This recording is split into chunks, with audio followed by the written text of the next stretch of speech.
Welcome back to What Do You Know with Nick and Devin. I'm Nick. I'm Devin. Hi, Dev. Hello. How are you today? I'm good. Gee Willikers. Drink my coffee. Yeah. Don't talk to me until I've had my coffee. Drink your juice, Shelby. Gorgeous. Okay, here's my question for you today. Yeah, what's up? To kick it off. I know that you didn't go to a lot of dances, and I know that you didn't go to a lot of, like, clubs, I would say. Correct me if I'm wrong. I went to some high school dances. I've been to... No, I went to some... I don't know. The bars in Boys Town. Some of them are clubs. Yeah. I mean, I don't think you went to those. You went to, like, Roscoe's and, like, Sidetrack and, like, stuff like that. There was one where I got handed a test tube shot. That was Scarlet. Scarlet, okay. That was back in the day. So someone I know recently went to Scarlet, and I said, "Oh my god, I haven't been there in like years. That one was wild." I was like, "Do they still give you like a fireball shot? Like when you walk in, they're like, no, they just take your money and then you get in." And I was like, "Oh, okay, that makes sense." Yeah, I just remember walking in, having a test tube shot, and then getting like lasers in my eyes. I walked through the way too much fog machine way too much, and I was like, machine. "God damn, my senses!" Because then it was fireball, so like that's already shit, right? Correct. Well, the best was Thursdays because you could get a 40 or like a personal pitcher of like a either a Long Island or like a mixed drink for like $5. Yeah, and I was like, that's insane. That is crazy. Now they don't do it anymore. I think I've been to Sidetrack too. You've absolutely been to Sidetrack. Yeah. Okay. All right. My bachelor party ended at Sidetrack. Yeah. Okay. Multiple times. I just never remembered the names of the places I went to with you. I just remember like walking into these places and having a good time. Getting my butt touched a little too much. Excuse me, sir. Yeah. We'll just get you a sign next time. Consent first. Yeah, well, that should be for everybody. Right. Thank you very much. Not just for the straights in Boys Town. So, yes, adjacent. Okay. To answer your question, fair. I guess. So, I guess the question is, do you kind of enjoy that scene? Like, do you feel like you have fun? Like, you have fun in it, but like, do you enjoy it? Do you think it's too much? Like, now are you like crotchety and old and I could never do that now. No. I mean they were fun. Normally I was a little more inebriated. Am I inebriated currently now? Yeah. As well. Normally I had a couple things in my system. Sure. To make the experience a little bit more, I think, tolerable. I'm a very like don't touch me person. I will be over here with my hands to myself. Yeah, I prefer, like an old wooden booth with like really worn in tables, or just like the same bar top that's been there for 100 years or something. That's kind of like my vibe. Like a Nisei lounge. Yeah. Or just like a dive that's like all we have is just bottles, no draft. We can't afford to put a draft system in here. Really cheap booze. Yeah, cash only. Cash only. Yeah. L&L Tavern. Jackie's, if that's still open. It is. Hell yeah, I love that place. I passed. Okay, so it's what is it? It's Jackie's there. What's closer to Addison? Is that Joe's? The one, I feel like I met you there once. It's right next to like Adelina or whatever, or Angelina's. We went there once. Yeah. It was bumping the other night. I was like, but it's all like middle-aged. What? And you're just like, oh, this is not my crowd. It's my scene. That's your crowd. He said, hey, everyone. It's like a norm situation. Yeah, exactly. Okay, so... Yeah. No, I have fun at clubs. Sure, but it's not like your main scene. No, it wouldn't be my first choice. No. Now, when you went to these places, did you do partake in things outside of an alcoholic beverage? Not at the club. Sure. Okay. Fair. Would you today? No, I don't trust people.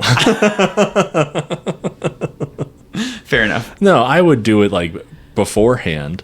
And then go to the club. And then. No, that's fair. No, don't like take that off of a stranger. Like my friend offered me correct. this. I know the person. Yes. Okay. Yeah. No, not like I'm not going to take illicit drugs from strangers. Can I grab that bump? Like, no. Right. Yeah. No. Oh, you have a little powder on your shoulder. Do you mind? Let me get that for you. Insane.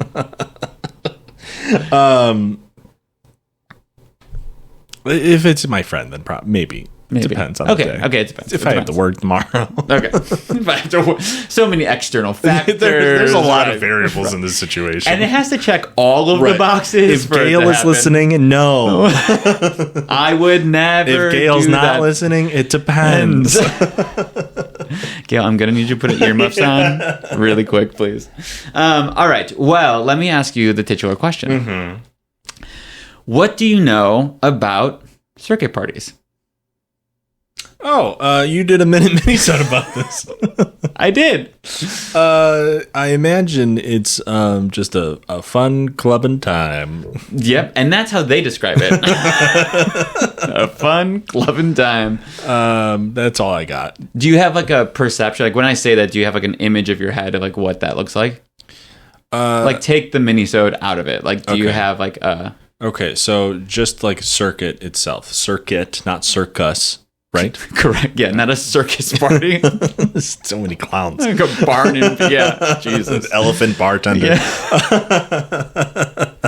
In pinstripes. So I think it's I think a circuit party is like you're just doing a bunch of laps of various tasks and fun events where it's like, all right, we're gonna do shots on this lap, we're gonna do a conga line on this lap. Is that what you've actually always thought a circuit party is? No. Oh, okay. The not necessarily a conga line, but I did think there were laps involved. Yeah, it's a circuit. So like an electrical circuit, a race circuit of like there's kind of some type of repeatable thing going on. Maybe it's just the beat of the music is the repeatable thing. Not far off, but that's not what circuit refers to. But we'll get into it. But you're not wrong. It is a big, giant party. Yeah. So it's a large dance event. It's basically like at its core what it is, right? Sure. So mainly through the night and into the following day, they tend to be very continuous. That's too long. Do you have to be there the whole time? You are locked in from 9 till 5 a.m. It's the museum sleeping. You're pulling a full 8 hours. You're clocking in and clocking out. God. You get behind the bar and you're like, can I take my lunch?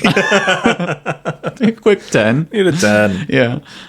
So it is highly publicized today and usually professionally produced. Mainly gays from a wider age range and broader geographical areas will kind of come to these events. Vice defines it as a loose global network of often weekend-long dance-a-thons where partygoers, almost all gay men, convene from around the world to bond spiritually, socially, sexually, and musically. Spiritually. Right? I was like, I don't know about I mean, the psychedelics might get you there. Yeah. Those lasers hit your eyes. It's really bothered you, huh? It did. Really hanging on to that. Question, though. Are there other, you might get into this, are there other circuit parties that involve, like, that are specifically for lesbians? Or is it supposed to be, like, everyone's invited, but typically it's, oh my God, but typically, it just almost spilled my coffee. Yeah. But typically it's just gay men that wind up showing, just like happenstance to be the predominant audience? Totally. We'll get into that a little bit, like, further down, but it's in the United States, like across the board, it's a everyone's welcome situation. Sure. But in the United States, it's more of like a, the tone is it's gay men. Okay. Internationally, it's usually like gays, lesbians. It's a little bit more inclusive. Everyone's there. Correct. Yeah. But definitely more leaning queer, I would say. But the U.S. tends to like narrow its focus. And we'll talk about why that kind of stigma is still kind of around. It has to do with a lot of, I think, of course, the AIDS epidemic, but also like when things were getting popular, like rave scene was more like straight oriented. Yeah. And then circuit parties were more gay oriented. And so like it split a bit, not to say the two couldn't intermingle, but that kind of trajectory happened at the same time, and so that split just kind of naturally happened. Fair. Yeah. All right. But yeah, we'll get into it a little bit more. Cool. Keel. So Vice also says one of the most unique phenomena to emerge from queer communities over the past few decades. Oh. So. Interesting. Today we're going to go, it's going to feel a little all over the place. But the reason that I'm kind of taking it back, we're going to go like back to the 50s, 60s, and then kind of a little bit even further back from there, and then we'll shoot forward. And the reason I'm doing that is because I think there's a lot of like context involved that's actually really kind of unique to circuit parties and kind of organizations and like dance and like gay community and things of that nature, not only in the United States but also in like the UK. So we're gonna get a lot of like historical context in the beginning just to kind of warn people, and then we'll get into like circuit parties and things like that towards the end. So first put on your historical hat, then your party hat. Right. First your Victorian top hat, then a visor. The partiest of party hats, a visor. We were in Door County, and we walked past there's this bar in one of the towns in Fish Creek, and it's like one of those where the bar's like all open to the outside, and it's kind of like that U bar and all of that, whatever, right? Yeah. And so there's a bunch of just like, 40s, 50s, like white people hanging out, and I was just like, you just like see them, and then you just like look at all the men with visors on, and you're like, I just know what that crowd is. Yeah. Do you know what I mean? And I was just like, we don't need to stop here. Right. They talk way too much about the golf stroke. Correct. And like 80 power bands. Yeah. Right. You're like, I'm good. Thank you, Craig. Have a good day. Craig. Okay, so we're gonna go back to the 50s and 60s to tea dances. Okay. So they were known as tea dances. They were organized on Sunday afternoons within the gay community, held in the afternoon so that attendees could kind of, usually on Fire Island is typically where this kind of started, especially like within New York. So that attendees could catch a ferry home and be ready for work Monday morning. Oh. Very responsible, very respectable, very demure.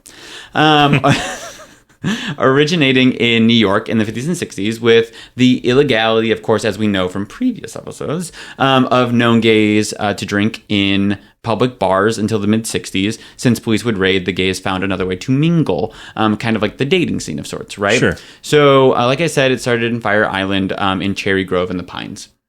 So, and we'll get to like a Fire Island episode later. So if you're like, what the fuck's that? I'm only thinking of Avatar, so it's fine.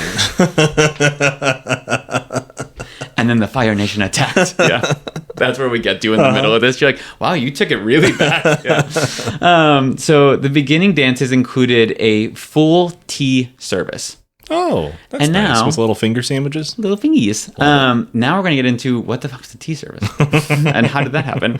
So tea was served instead of alcohol because it made things more acceptable and less law-defying. Yeah. So tea is an umbrella term for several different meals consisting of food accompanied by tea. So there's old-fashioned tea, at-home tea, the family tea, and high tea. Isabella Beeton was an English home economics writer, and she kind of defined traditional afternoon tea is kind of how we know it today, with like cakes and scones and jams and finger sandwiches, things like that. Yeah. So like when you think of like going to like a hotel and doing like high tea is what they usually call it, it's more so the afternoon tea is what we're thinking of. Sure.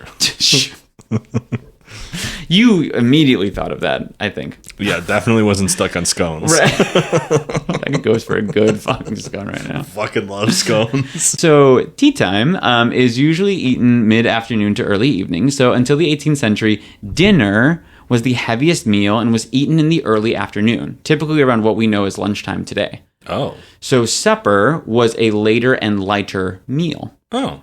Dinner gradually moving later in most regions until its current spot around 1900 is when it's kind of solidified as what we know as dinner today.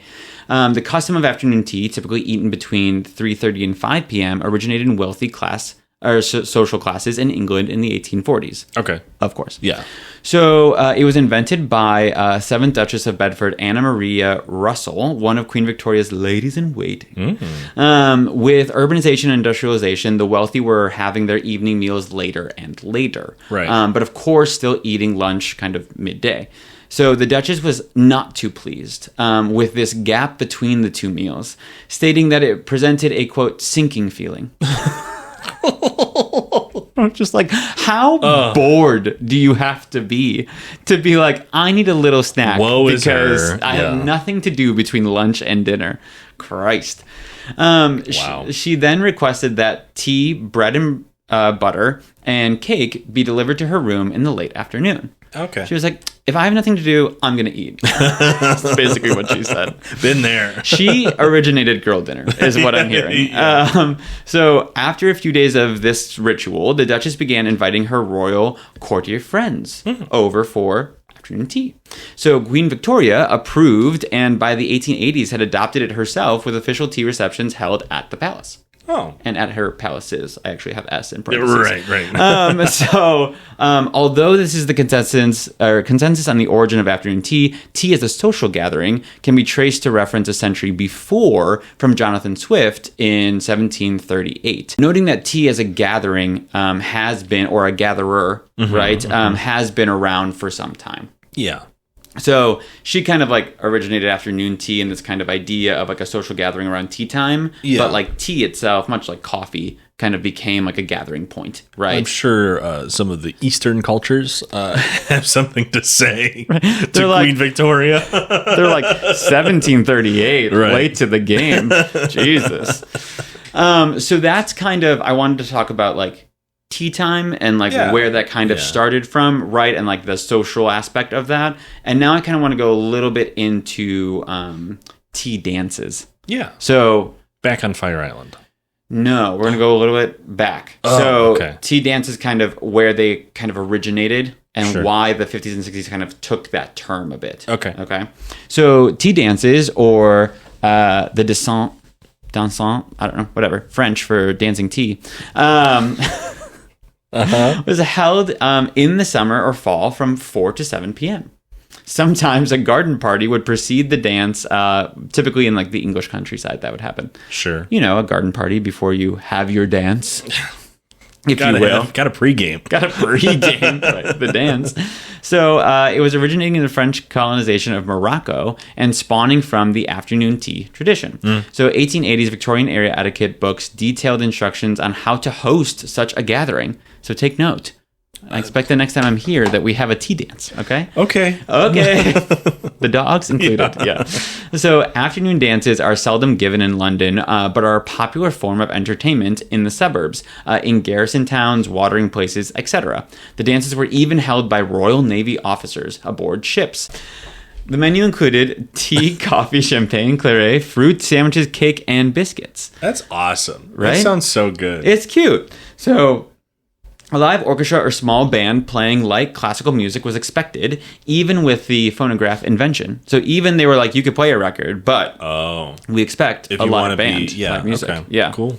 So it was seen in London, Berlin, and even St. Louis. So it kind of like took over. But it was more like, I know they call it like tea dances and stuff like that, but I think of it more of like a social, like it's weird that St. Louis is mixed in there. Just jumped. I know, shooting all over the they were like Coast. Examples, and like they had like photos or like drawings, and I was like, "St. Louis, all right, this is weird." So it was kind of, especially for the 1880s, doesn't matter. So I think that it was just, it kind of extended into even like the 1900s a bit, and I think evolved into kind of social dances. You think of like the 40s having these sort of like nights of like for like couples to join or for singles to mingle, things like that. That's kind of where this type of aspect maybe originated from in that way, or an aspect of it, right? So that is kind of how tea and tea time as a social gathering happened. Sure. How the aspect of dance got incorporated into that, and why the 50s and 60s called it tea dances. Okay. Gotcha. Or gay men called it tea dances in the 50s and 60s. Now I'm going to go into a little bit something called a Molly House. So a Molly House is in the UK, and it's very similar to what tea dances were in the 50s and 60s. Kind of this aspect of like gay men coming together in kind of secret to be able to socialize, create community, and do all of those things. Okay, so not the drug Molly. Not the drug Molly, but I do have questions if there's some connection there. Yeah. So Molly houses started in the 18th, 19th century. So this is, we're taking a little bit further back, right? So the term was used in Britain for a meeting place for gay men and gender non-conforming people. Okay. So they could be taverns, public houses, coffee houses, private rooms. It didn't, what it was didn't matter. It was just kind of a location that allowed it. So most organized phenomenon, this was the most organized phenomenon of gay subculture in London at the time. Oh. So private spaces where gays gathered for a common purpose where patrons could socialize and or meet sexual partners. So homosexual relations and sexual activities, of course, remained illegal and were frequently prosecuted since 1533, right? This kind of like Inquisition turning point of sorts, right? Sure. So... Gay sexual activities were often categorized as buggery or sodomy. Kind of interchangeable words, but I really love that they use the term buggery. Because imagine just like being in open court and being like, you are being charged with buggery. Like, that and doesn't then have... gasp. Right. Like, it doesn't have the same tone, as like sodomy. Like, that's a little more intense, but it's the Brits. Like, what do you expect? It's a little bit of levity there.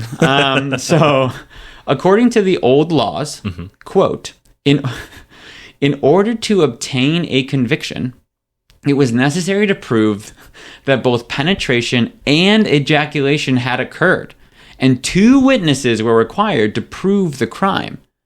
Both the active and passive partner could be found guilty of this offense, but due to the difficulty of proving this actual penetration and ejaculation, many men were prosecuted with the reduced charge of assault with sodomitical intent. I have so many questions. One. So you had to have 2 perverts just watching you get your freak on in order to convict you. To completion. To completion. Right. Right. So. Correct. But like, okay. What if it's like, what if you don't witness like 1 or 2 parts of this conviction? Like, what if like that's the reduced sentence charge? Okay. Yeah. So you're getting charged either no matter way, what, right? But it's for buggery. But it's if you want to go like full buggery, or like a halvesy. You know what I mean? Right. Yeah. Like. So, and the witnesses don't get charged for witnessing the buggery? Well, no, and we'll get into it, but like some of them were spies. So they were like, I was sent in there. Right. And I was like, you were sent in there, but you like stood there and watched. I'm not saying that I also had sex. Right. Right. I'm not saying that this was like a whole hour sort of situation, but we don't know how long that was. I also like the verbiage of passive and active. Both the active and passive partner could be found guilty. Yeah. Before we had the term top and bottom.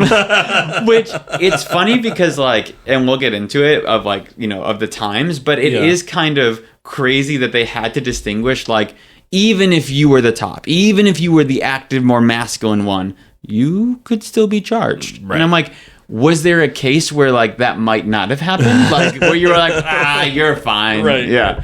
I'm actually charging you for just being in a fucking starfish bed, all right? Be a little bit more active in the scene. Come on. I need to see more activity. We have, the courts have some feedback. Right, exactly. And your buggery could have been better. And your 2 years in prison, you think about that, okay? God. So that was what was according to the old laws. So capital offenses occurred until 1861, with Molly houses often being the scene of police raids and arrests. Of course. We still see... We're used to that now. Yeah, exactly. From the late 1690s to the early 1710s, the Societies for the Reformation of Manners actively pursued prostitutes, Sabbath breakers, and gay men. They said, we stand on 3 pillars. I'm just glad Sabbath breakers are equivalent. Prostitution, sodomites, Sabbath breakers. God. All right. So their goal was to eliminate immorality and disrespect for religion from public life. Sure. as you will. They would use spies and provocateurs to infiltrate and dismantle Mali houses, and then, of course, prosecute. So they would just like have a honeypot, like kind of going into these Mali houses, being like, "Gotcha, got him." Yeah, like, oh, don't I look tempting? And then gotcha. Kind of. Okay. Yeah. So it what do you call it? Some of the do I do it now? No, later. We'll talk about who some of the spies were. Sure. So customers even frequently became targets for blackmail. Of course. Yeah. You know what I mean? So one of the punishments used was for pillories, which pillories are like the lock stocks.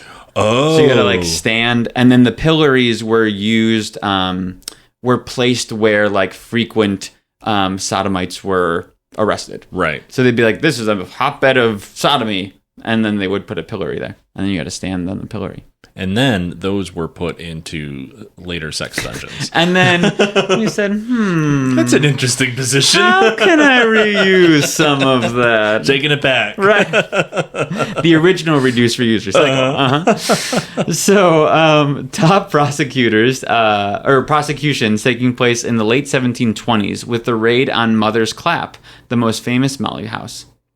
I don't like that name. I have to say, when I first read it, I was like, there has to be some sort of disease aspect to this, right? Yeah. Spoiler, there's not. Well, good for them. Good for them. I just don't like the name still. There's too many different claps that we could be talking about. Correct.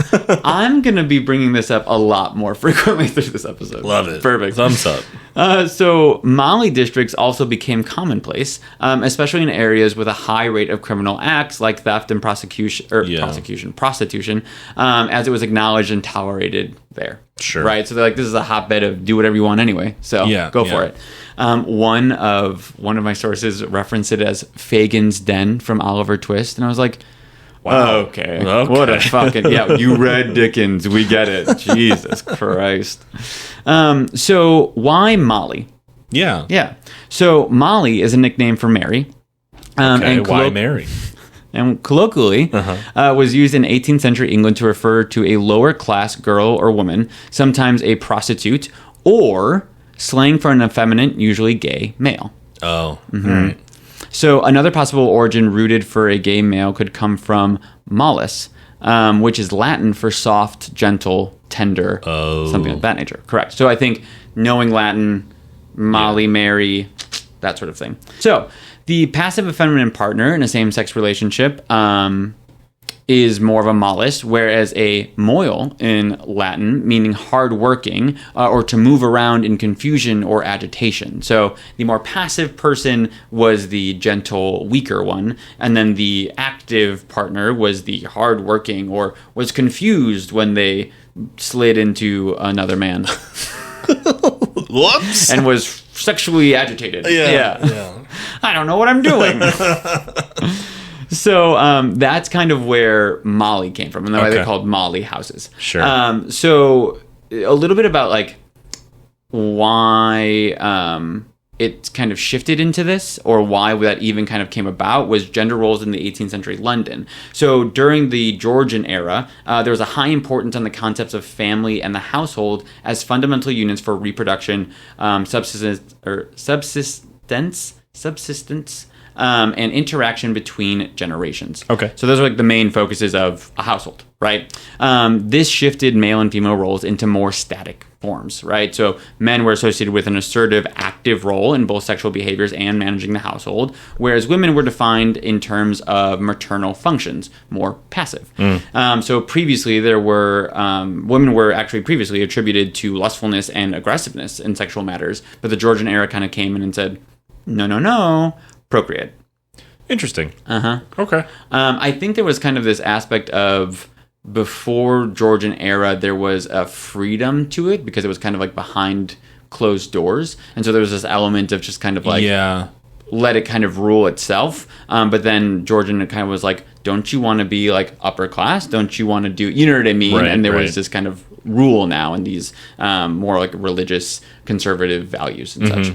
So Molly houses then were seen through the lens of the gender roles of the time, where gay activity, including gay sex, could be seen as men acting passively and within maternal functions, and thus more akin to a woman. Oh. Right? So, like, as the passive partner, Right. you're receiving, you're not aggressive, you're kind of... And if sex is only used for procreation and maternal functions, then you, as the person receiving, would be more of the woman's position, right? Sure. So codes and rituals attributing to this were use of a female dialect, assumption of female names, so referring to one another as madam and ladyship. So these were some of the things that kind of like happened in the Molly house that also attribute to it's kind of some of these gendered roles and why people kind of pulled them into that. Sure. Okay.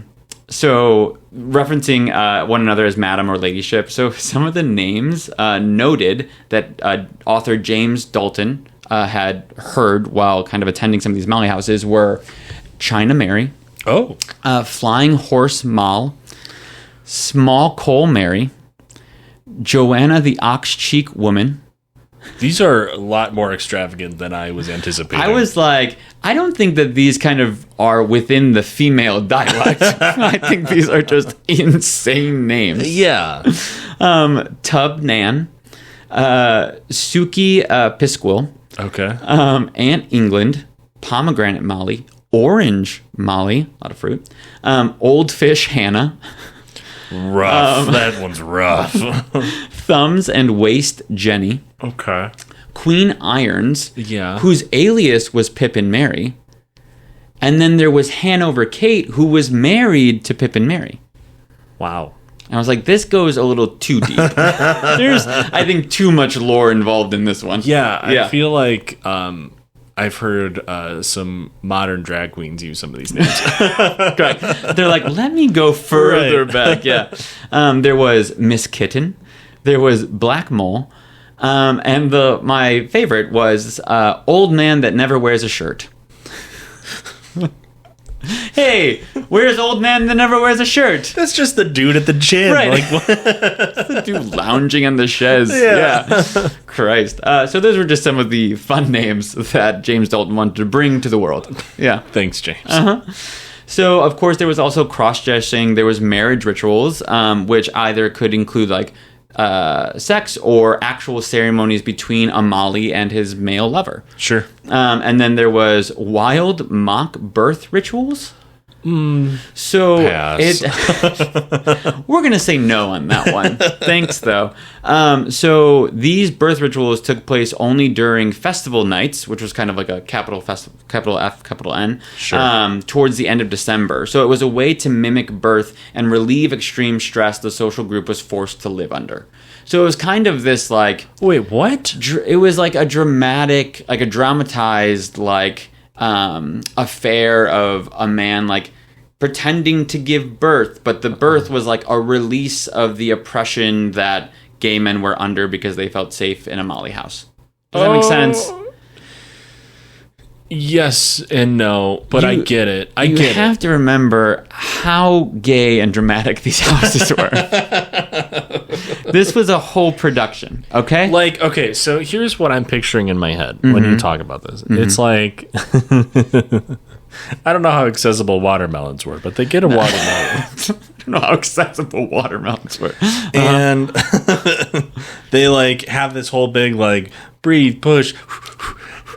Watermelon comes out. They're like, this is the representation of oppression. And then they set it down and they have like a whole just like they smash the watermelon.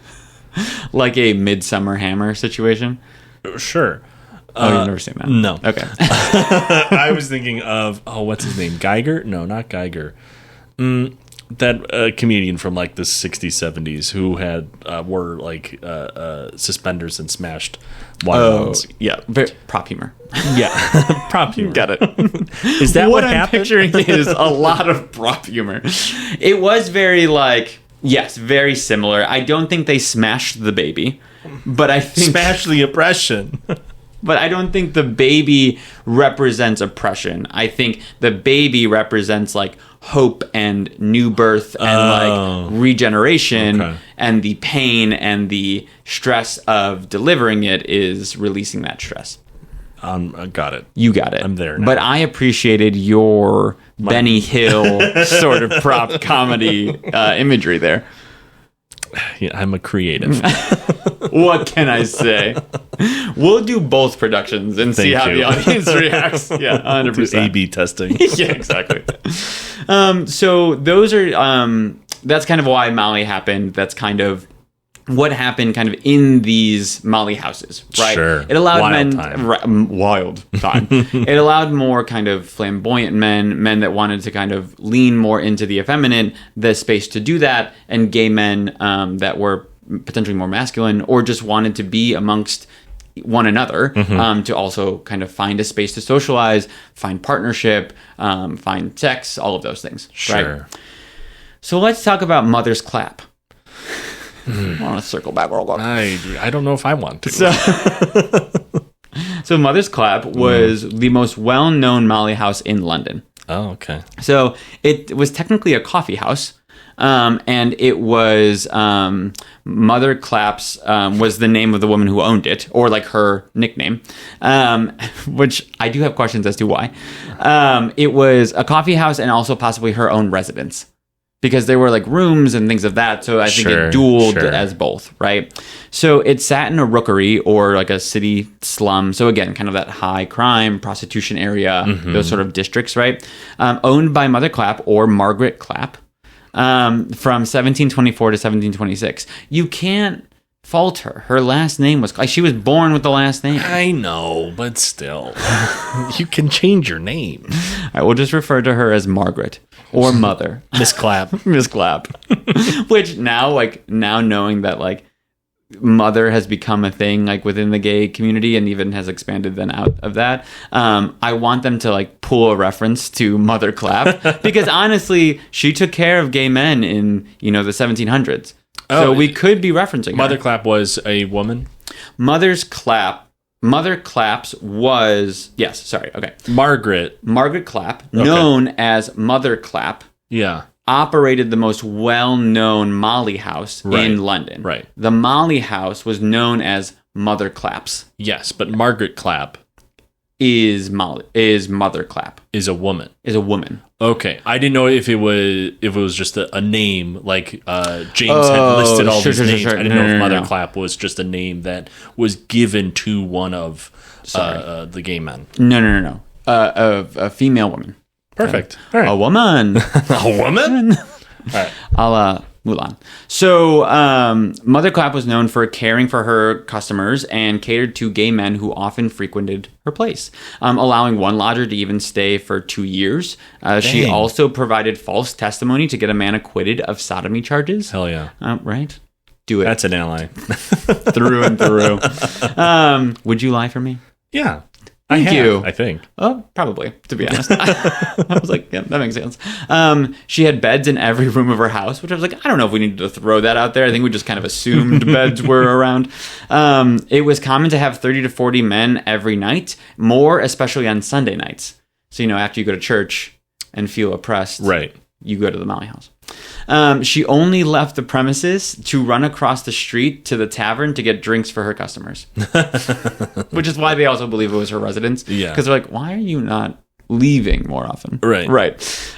So this kind of was a big place that men would come to, obviously very well known, all of those things. But of course, because the Society for the Reformation of Manners had to get their claws in it, the raid happened. So they had the Molly house Mother Claps under surveillance for 2 full years. Correct. I feel like you could do a better job. Correct. If it took you 2 years, right. So surveillance was done by a collection of vengeful Mollies turned informants. Oh. And traitors.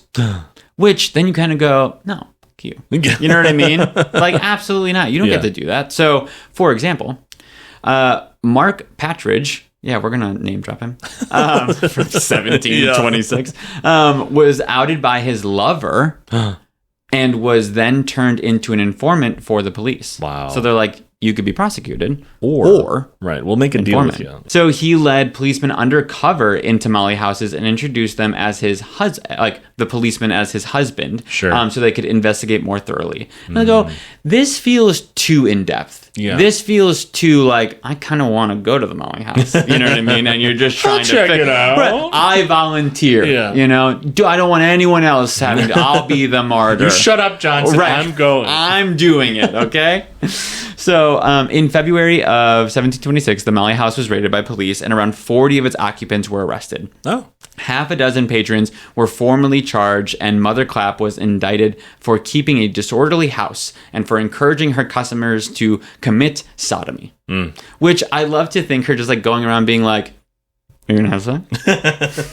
If you don't, get out." Buggery. People are like, what the fuck is happening? So Samuel Stevens we have his account as an agent provocateur in the court. Which I kind of want you to read it because I feel like you can really get into the character and the British accent of it. Sure. Are you okay with that? Yeah. Okay. Do you want me to highlight the? Yeah, I'll highlight it. I'll highlight it for you. And who is this character that I'm portraying? All right, some context and backstory is where we're Please. right. So Samuel Stevens, he works for the Reformation of Manners, the Society of Reformation of Manners. He was an agent, a spy in these places, a provocateur. Sure. He is providing his testimony and what he saw and why this is so bad. Okay. But it's also really bad in like Cockney England. Oh, okay. Yeah, you got to go like full out here. Oh, okay. I was thinking since he was working for the Manor House, the Manners people, he'd be a little bit better. No, like high society is not stepping into the Molly house. They don't care. Fair. All right then. All right then.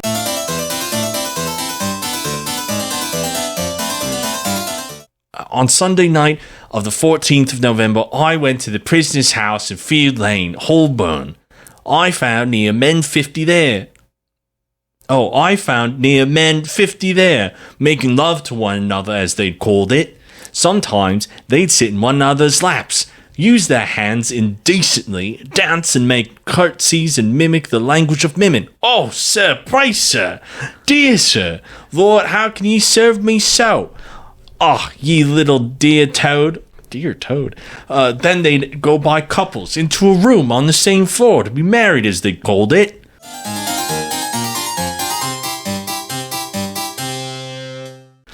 Got it. I found it. Incredible. Wow, that took me way too long. I've been just doing way too many Australian accents, I guess. I know, but once you got into like the character of Samuel Stevens and kind of like, your own bigotry, it really came out. It really came out. Yeah.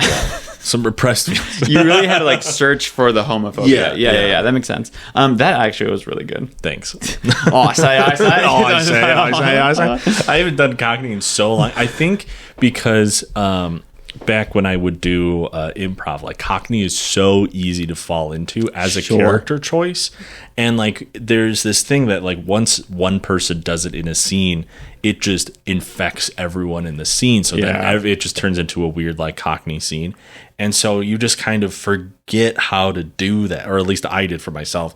I kind of like blocked that, so I would stop using the accent and try to do different voices for different characters instead of always going into the Cockney accent. That's fair. I will say though, your Australian's pretty good, and that's usually the harder one to do. I've been practicing a lot. I've also been listening to a little bit more of like Australian and New Zealand content. Oh, so what are we watching? Couldn't tell stuff. Couldn't tell you. Shouldn't tell you. A lot of Robert Irwin. A lot of Robert Irwin. Oh, that man is so sweet. So nice. But that was amazing. So again, that was the infamous Samuel Stevens, and as played by Devin Bryan. Right. Hello. Don't we have an applause thing? Oh, we do. It's fine. It's fine. And all of a sudden, now he's I'm Australian. Doing the Cockney accent for the I'll rest of the get to another quote further down. You can go full Austin. Right. Perfect, governor. All right, we're done. So all of these people were found guilty and were placed to stand in the pillories in Smithfield Market, pay 20 marks fine, and were to be imprisoned for up to 2 years. Wow. 3 of her customers were hanged for sodomy. Gabriel Lawrence, 43, who was a milkman. William Griffin, 43, who was a furniture upholster. And Thomas Wright, who was another Molly housekeeper. How old was he? They didn't say. I was surprised by the ages. He said, "You don't ask a man how old he is." Thank you. No, I was surprised to hear older gentlemen being prosecuted. I feel like, in my opinion, of what we know of kind of like gay culture, especially back in the day, I think it was young men weren't really kind of thinking in that context yet. I think young men were still kind of I can be with a woman, I'll be with a woman. Like, you're kind of so impressed upon that it isn't until you've already kind of established a life that you're like, I'm not happy. Right, yeah. right, that sort of thing. But that makes sense. And there is some like young gay male prostitution that happens, of course, right? And so I think that kind of also bleeds in a bit. But that's fair. 43, especially for that time, like that's getting up there for that lifespan. Yeah. So the trial details actually provided important details for the description of the gay community at the time and their surroundings. Sure. So like, yes, it sucks that the prosecutions happened, right? But the trial details really did allow us to kind of see what gay life was like to a degree at that time, which was kind of nice because everything was so underground, right? So again, going now all the way back to tea dances of the 1950s and 60s. Wow. We are done with the historical context. But tea dances spread out of New York and into places such as Miami, Fort Lauderdale, Provincetown, LA, and San Francisco. And St. Louis. And St. Louis. They lasted into the 90s and still happen occasionally today. So especially gay vacation spots like Provincetown and Fire Island. Sure. So the general aspect of a tea dance has been subsumed by nightlife and club events a la circuit parties. So again, tea dances kind of being just another way that gay men were trying to find a way to commingle, find a community, be together. And I wanted to kind of go a little bit further into that to kind of show how this happened, not only in the U.S. and in major cities, but also just kind of internationally as well. Like the gay community really tried to find a way in other places too. Right. So just to kind of show that. And of course, now you know how tea happened. So, it's all positive. Right. So I know we said after this, we're going to put our party hats on. Right. Which we're going to. You'll just have to wait. You'll just have to wait. Because this was kind of that history and that context and kind of giving that basis. And next week, we're going to go into more of, like, of course, 70s and 80s in the U.S., but also more of what we know of circuit parties today. Sure. So we'll kind of go through that history, but also what it meant from a cultural standpoint, what some of the viewpoints on circuit parties kind of are. So there's a lot more to unpack here and a little bit more modern, history. So with that, I'm going to close it out on part 1. Perfect. Maybe part 2 will have more Cockney accents. I sure hope so. Governor. People are like, shut the fuck up. Oh, God. These two idiots. So thank you, Devin. Thank you, everyone, for sticking around. Please like, comment, subscribe. And if you do not follow us, please follow us everywhere. Shame. At WDYK_podcast. Rating us on places like Spotify, on Apple Podcasts, things like that really do help us. So they do. Please do that so that we can spread kind of just more awareness of who we are. But, of course, comments, engaging, doing all those things, of course, help as well. So thank you, everyone. We appreciate you, and we will see you next time. Bye-bye. Bye.